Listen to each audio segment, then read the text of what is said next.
let me see, I had one in mind. Maybe I won't go to that one just yet. But yeah, you know what? I'm gonna. Oh, oh, Mm-hmm. oh. No, I'm gonna go with this one because I like Cool. this one. So let's go back to college football, and Mm. let's talk about one of the greatest teams in college football history, Mm-hmm. the 1995 Nebraska Cornhuskers. Ah, yes.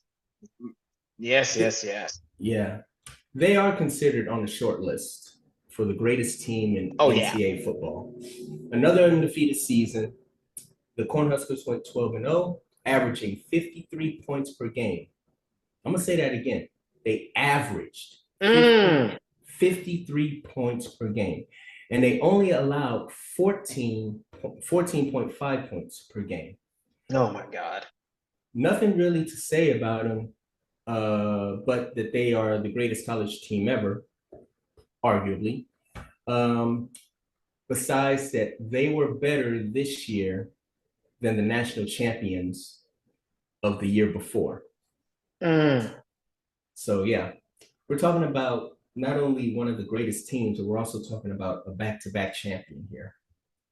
Oh, my God. Now, is this the year or one of the years they had the black shirt defense Yes, for the Huskies? yes, Yeah. and Oh, yeah. Mm-hmm. because Yep. I was full on a Nebraska fan. I'll tell you a quick story. Yes, I please, please, had please. Love the I stories. I had a friend in high school. Not really a friend. Maybe we can call him a friend. When I was my freshman year in high school, and this was when I was in Dallas, and I went to Hillcrest High School, and there was a guy named Corey Dixon. He was Okay. a senior on the football team, and fun fact, this dude likes to sing because he was in the choir as well. So, Okay. but yeah, he was the starting. He was the starting wingback, Uh-huh. and he got a scholarship to Nebraska. And Yep. we were pretty close. Oh, man. Okay. Okay. And even as a freshman, and he was a senior. I was on the football team. He was on the football team, so I went to all the varsity games and stuff like that. And uh, yeah, I became a Cornhusker fan just to see if I would be able to see him. And I believe it was the year before their first championship, 1993. He ran back in I don't remember if it was the national championship or if it was just a Mm-hmm. bowl game. Back then I think it was just a bowl game, but Yeah. Yeah. I it think was they didn't have the BCS right, then. but it was for the national championships. Yeah, it was just Um, for national championship. Yeah. he ran back a punt return. I think it was a punt return or a kickoff return. Ran it back, and it was unbelievable. It was beautiful, and Wow. flag on the play. Oh. Son of a bitch.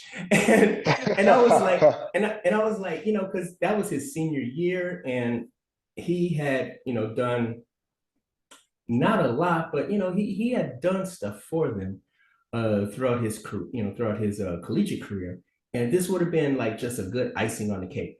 But and so he left Nebraska without a championship, and then the next year they won, and Hmm. I always thought that was just Good. it was great, but it was kind of bittersweet because he didn't get his championship, and then they won two of them. So Mm.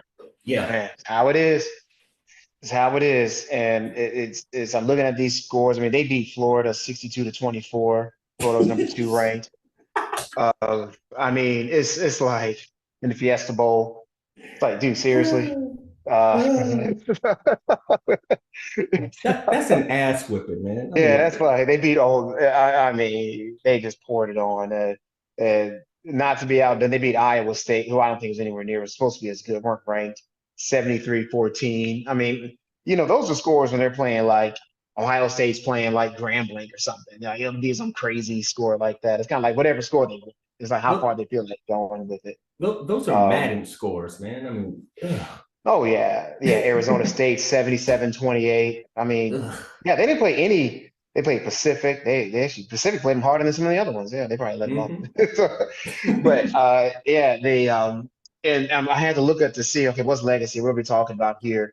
They had 28 players from that roster to go to the NFL, Mm, 4 players to go to the European League. I think it was NFL Europe they called yeah, it, and another 2 to go to the Canadian Football League. So I mean, damn. we're talking 34 people out of what, a 53-man-ish roster. No college sometimes it's a little interesting, but call it 53-man-ish roster. 32 of them found themselves with professional contracts. 34 of them found themselves with professional contracts to go to a next level. 28 of that being the NFL. That's I don't know if we can even get that now. Like if Mm, Alabama gets that, like they get first round draft picks, and then you see like 2 other guys that get drafted, and I that's it. You know, and after like 4 in the first round, maybe 10 I don't know if I can even think of any modern team that was that has. not not not just dominant, just talented. Okay, like Yeah. it was so talented. It was just such a talented team. They had such great chemistry. Like it was a perfect balance of offense and defense. They knew how to spread out a Hmm. defense. I just even if Yeah. I I think formation couldn't stop it. no, Yeah. you couldn't stop their option. You could No, not stop their the option. option. Oh, you You couldn't could stop it. not. Not in them days. No, no. I think of like Miami U, and I think of all the Alabama teams, Hmm. and Hmm. I mean even USC. I can't think of any team today in the modern era, like let's say after 2005, that could actually like beat them. There's probably one or two that would give them a great run, Yeah. but this It's team hard to was think. It's it hard to was so think. dominant. It was And so dominant. and I will say I want to try to get it right. There are, looking at the stats to for this year or last year, that Mm-hmm. the total number of players that played at a particular school on NFL rosters at all. So last year, uh, Alabama had 57 players that ever played Mm. at Alabama in on NFL rosters opening day. So All that's Bama. together That's as good as it gets. Uh, but Nebraska had more than half of that in just one from season. 1 year, 1 season of the roster. It's so this is guys that played Alabama 10 years ago that are still playing. They count on this, and guys that are rookies as well. So yeah, I don't think anyone's. I mean, I'm not going to say no one's going to come close, but it's hard to think of another team for the Yeah. Huskies. Hard times for the Nebraska's program. Hard times though. Yeah, right now they are having hard Hard, yeah, times, hard but times. Hard times. hopefully they'll Okay. come back. All right. Let's keep it going then. I want to go because I'm still in upset mind frame. Go I don't for know if I'm gonna burn all the upsets in this one, but let's just roll. it. All right. So I'm gonna, let's. I want to talk some Lady Ball a little bit. I want to talk about Tennessee, Oh, 2008 Lady Volunteers, the Lady Balls 2008. nice. Nice. So when we think of national championships for women's basketball, you got to think about Tennessee, the Lady Volunteers. This was their last of 8 titles, back to back, too, finishing with a 36-2 record. Even though they squeaked by LSU in the Final Four, 47-46, they went back to their dominating ways, thanks to Candace Parker, Candy Girl, in her last college game, beating Stanford 64-48 to take home the title. So that's what we got on the Lady Vols back then. And we're trying not, y'all, we're really trying hard not to conclude whole series of seasons because when it's 8 titles or whatever it is, it's Pat Summit, Lady Volunteers.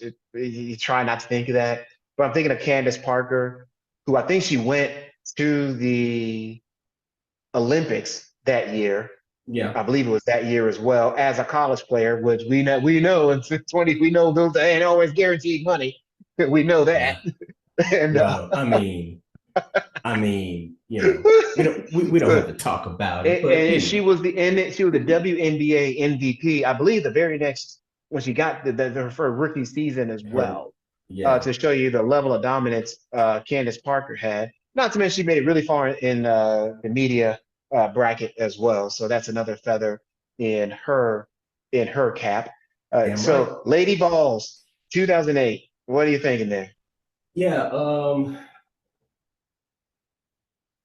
How can you not think of Pat Summitt though? You know, You got to think about something. I You mean, got to do it.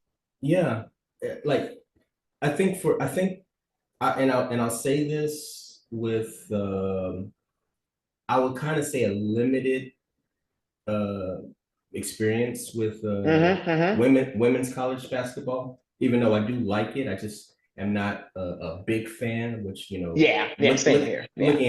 looking at it every year.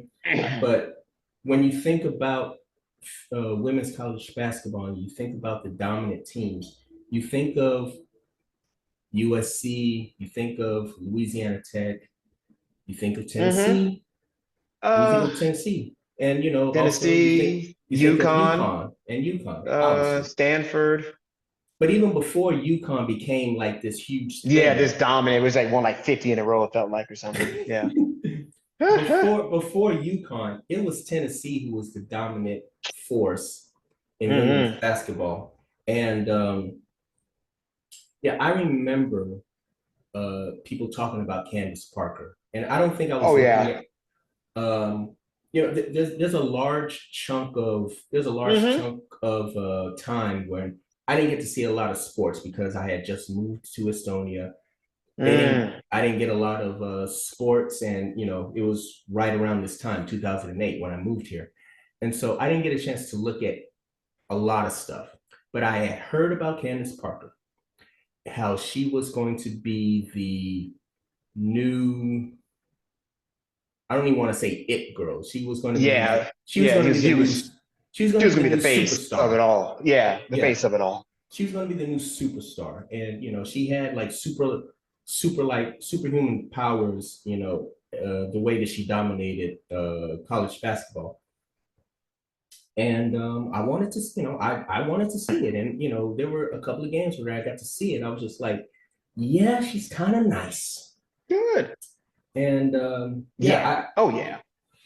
as far as as far as the other teams, I was looking, when I was researching this, Hmm. I just thought to myself, everyone else that played for Tennessee, and you're talking about people like, who else played for Tennessee, like Shamika Holtzclaw, Yeah. and I'm forgetting the other names. That's the only one that's popping out to me. No, say yeah, that's fine. I had to look it up myself. Yeah, Um, just not as versed in it. when you think about Tennessee right now, I think of this team and what Candace Parker did Hmm. for this team.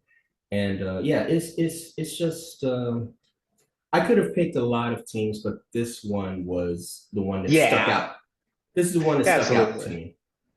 Yeah, So and you can always do a mini bracket of those 8 championship titles just to see what if you did it just with Tennessee fans, if you would yes, hate you can. if you played them against each other, who would win? You know what I would like to It, do? Oh God, you know what I would like to do? I would like to get a bracket of just Tennessee and UConn. yeah, Just like, because yeah, fantasy booking. Yeah, see what. you have all these seasons of UConn and how they dominated. Mm, And then you have Tennessee, having the same thing. Oh, that would be so cool. That would oh be yeah, that yeah. would be We got awesome. we yeah well yeah we got right on the list. Yeah, right on the list. That's a So mini bracket. yeah, no, so many, so That's a many. mini bracket. So yeah, and then one more thing with the Lady Vols that year they had 5 players drafted in the Mm-hmm. WNBA. Candace Parker, we all know. Alexis Hornbuckle went fourth. In the second round, Shannon Bobbitt went 15th. Nikki and Enosike went 16th in the second round, and they had a third round then. Alberta Auguste went 35th overall in the third round. Hmm. So that to the New York Liberty. So five players that at least got picked up. You know, WNBA is, especially when it was even smaller. So it's Hmm. hard to stay on the roster. It's oh man, it's just something to see. So it's hard to pick one, but we had to pick one. We couldn't do any of this bracket without the Lady Vols 2007, 2008. Man, okay. We're at number 11. Mm-hmm. Let's get to it because we're at the home stretch. We're almost Yes, there. So yes. yeah, I'm gonna get right into this one because I don't Go know. for it. Go for it. I Yeah, got a go little for it. I got a little excited when I saw it. Here we go. 1967 UCLA Bruins. Ah, the lovely Oh my goodness. California knows how to Uh, party. Yeah. so I gotta gather myself. So Yes. it was the beginning of something we will never see again. This, Mm, this team went 30-0 and started a winning streak of 7 NCAA championships in a row. mm. 7 in a row. And Good not Lord. only that, 10 of 12, 10 championships in 12 years. That is called Mm-hmm. absolute dominance. This is the first Yes. year of the emergence of the sophomore that we knew as Lou Alcindor. Mm. Yes, hugely recognized as the greatest Wow. college player ever in NCAA history. Scoring 56 points in his first varsity game, he averaged 29 points this year. And for the next 3 years, he was named Player of the Year. They Yes. outscored they outscored their four tournament opponents by 95 points altogether. Mm-hmm. And they defeated Dayton 79-64 for the title. This Okay. team, Yeah. this team and Lou Alcindor changed not only college but pro basketball because Yeah. that's how dominant they were. The man who would be later known as Kareem Abdul-Jabbar Mm. was so unstoppable that slam dunking the ball over so many opponents that the NCAA banned slam dunking in college basketball. You got to be kidding me. That's what they did. Wow. This is why he's so dominant. So Mm. Change in the order rule. in order to be competitive, he created and he worked on a new way to score. And ladies and gentlemen, the sky hook was born, and the rest is history. Mm. No kidding. So the skyhook came from the ban on dunking. Because I guess in theory you could, I don't know if I'm on camera, you could say you're dunking, but you just stop. You don't go all the way. I'm left-handed. So you don't That's a good you just way of stop putting it. there and hence I'll just and then he could get it from a distance That's a over good way time. of putting it. Yeah. Yeah, This team changed basketball. it changed it. They Wow. changed basketball. This is what you call dominance. This is what you call greatness. When you have a team with players that go on to do unbelievable things, Wow. you have to pay homage. Again, I wasn't around when I was born, but I am such a fan of Kareem Abdul-Jabbar that Oh God, yeah.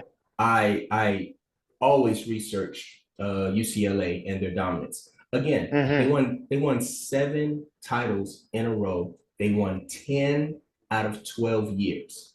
So basically, from the mid 60s to the mid 70s, late 70s, you had to go through UCLA to win, You had to. Yeah, you had to. and you didn't win all the Oh, time. and you didn't do it's. I'm looking at their record here. They've got the closest one, just as a quick scan. The only team that got within 10 of them at the final score, at least, were Washington State at Washington State, 67.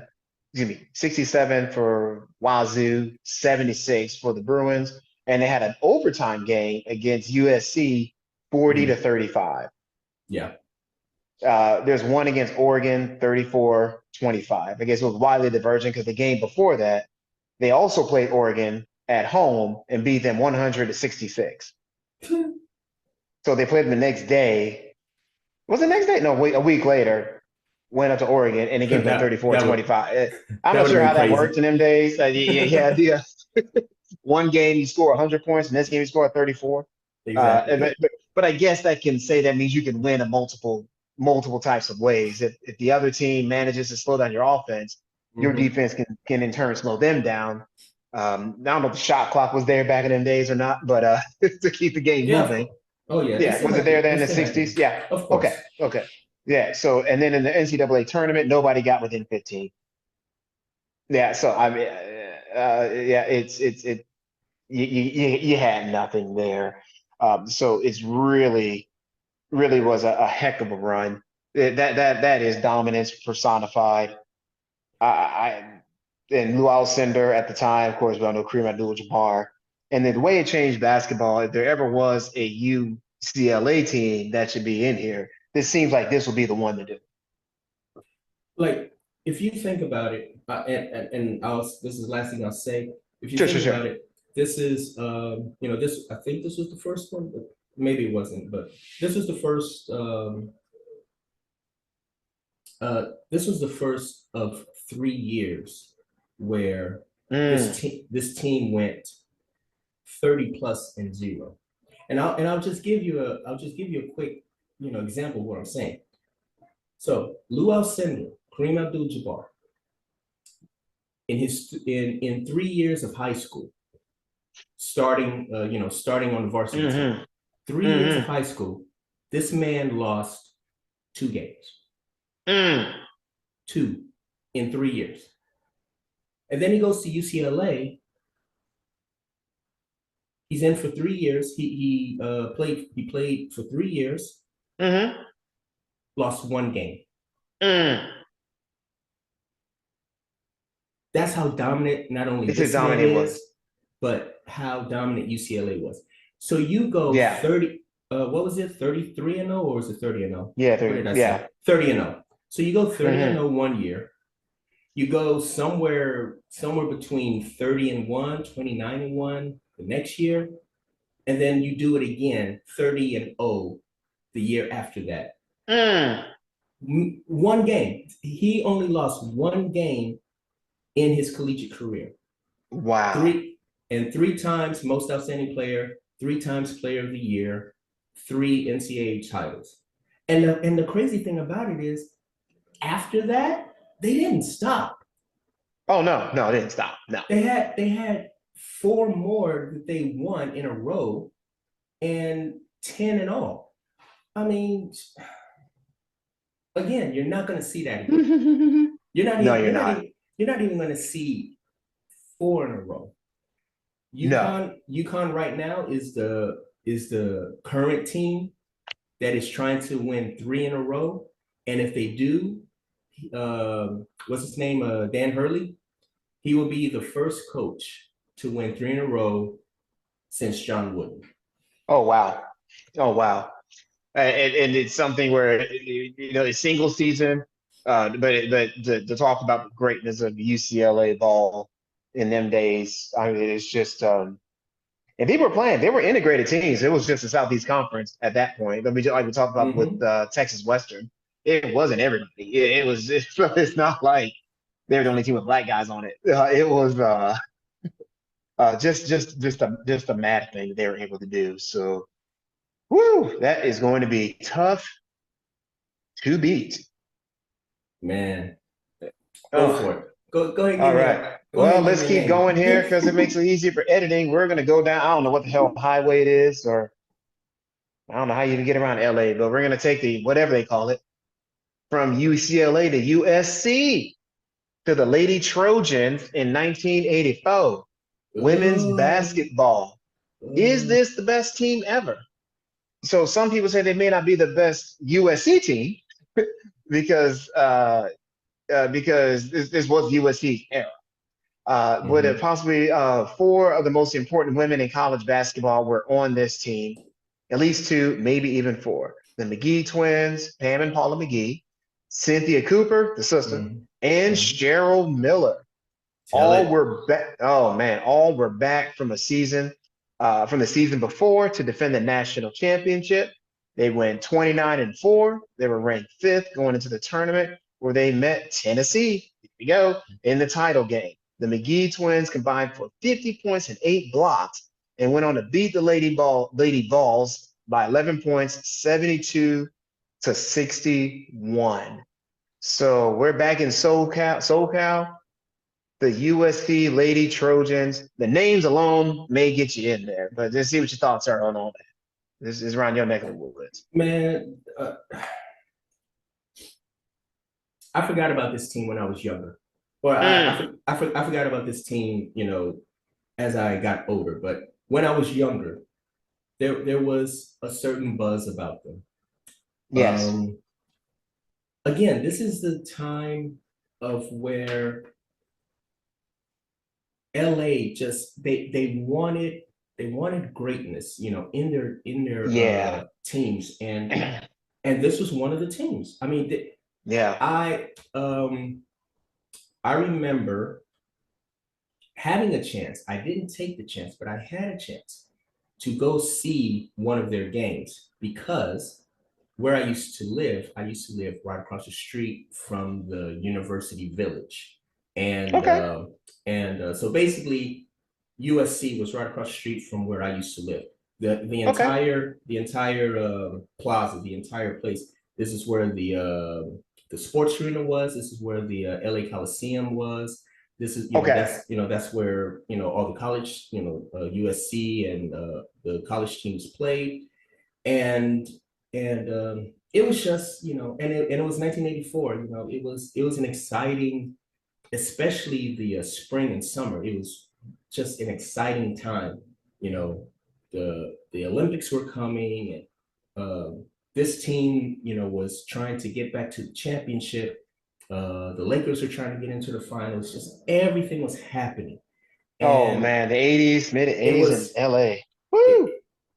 I remember Sports Illustrated doing a story on Cheryl Miller, and it was literally the first time I saw, like, a woman being, you know headlining, just Yes. being a Oh yeah, yeah. headliner, In them days, yeah, headlining Sports Illustrated back then. Oh yeah.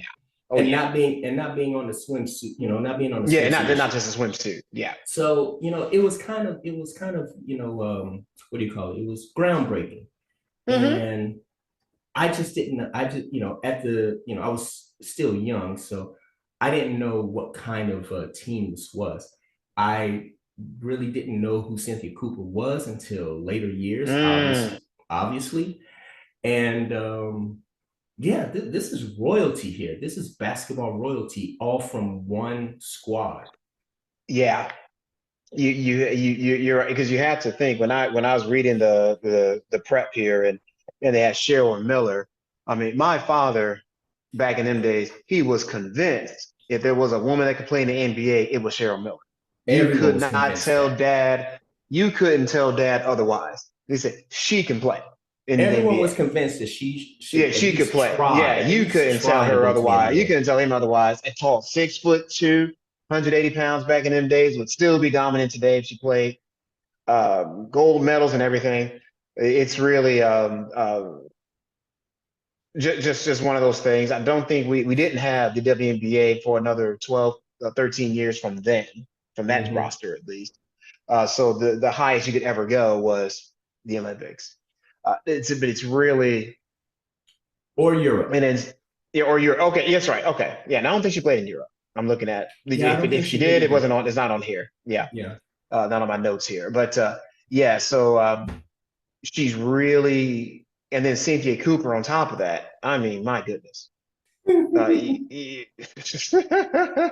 have Now she got, yeah. I have to go back to that last I have to go back to that last story about the WNBA, and how the president, Mhm. like, kind of messed up when it came to Cynthia Cooper. They put her on a team that was already kind of Already, stacked. yeah. So Did it throw things off? And it's just because when did Cynthia Cooper graduate here? She's only, yeah, she's only 85. 85. Right. So just after that. So yeah, you go to the WNBA. She's playing in Europe, like you were saying, and yeah, she goes to the Comets. That's the only place she played. It's really in America at least. It's just I mean, what do you do? I do remember that her getting on the Comets as well, and I know it kind of maybe it just came out too hot for the WNBA because nobody could ever match that quality. And some people say it still haven't gotten back to that. So, and it's those teams, and I mean, and there just wasn't money in it in those days. In the Mm. '80s, it was just the Olympics, and I don't think you name them from the Olympics. And they still had the NCAA rules on making money. They may have $20 handshakes, but that's about as far as you Hmm. could go. So it's just a heck of a time. Beating Tennessee, which we all know, no small feat. Nope. With the McGee twins as well, just really something to see for them, and just it deserves, I think, a place on this bracket. I think that's great research there. That's a good one. That's a real good one.